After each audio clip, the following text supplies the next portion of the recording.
Hello, welcome our Bible tales. Under the cover of night, a seeker of truth approached the light. Nicodemus knew the profound risks of this secret meeting. He carried questions that the laws of men could not possibly answer. Inside, the one they called Rabbi was waiting peacefully.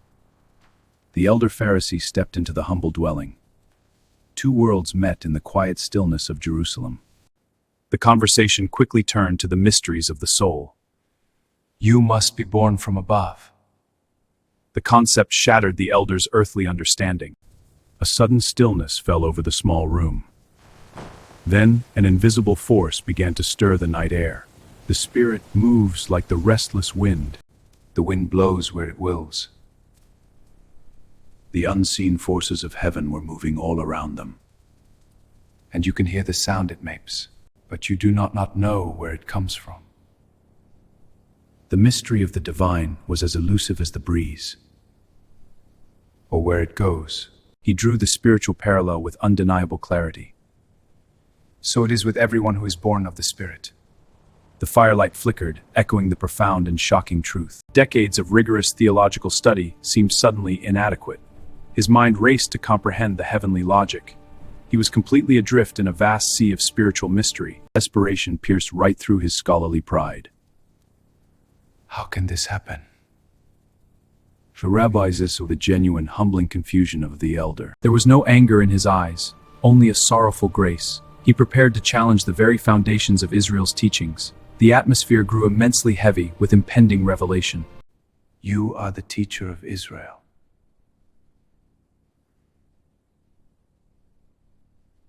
And you do not understand this?"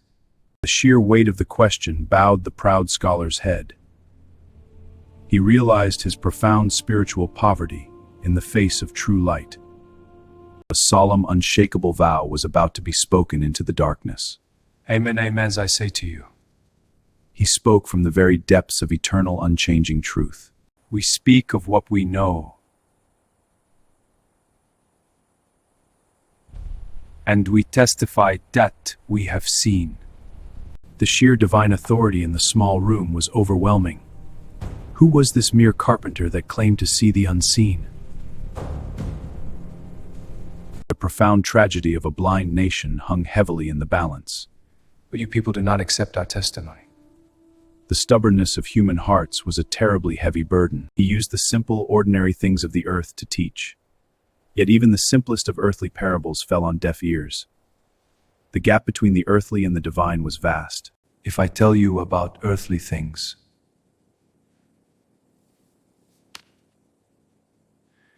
and you do not believe." He shifted the focus entirely from the dust to the stars above. "How will you believe if I tell you heavenly things?"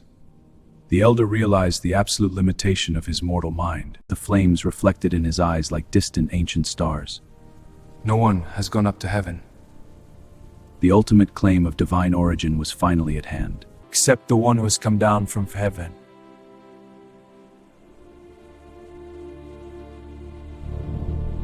"The Son of Man!" He invoked the ancient, bloody history of their wandering people.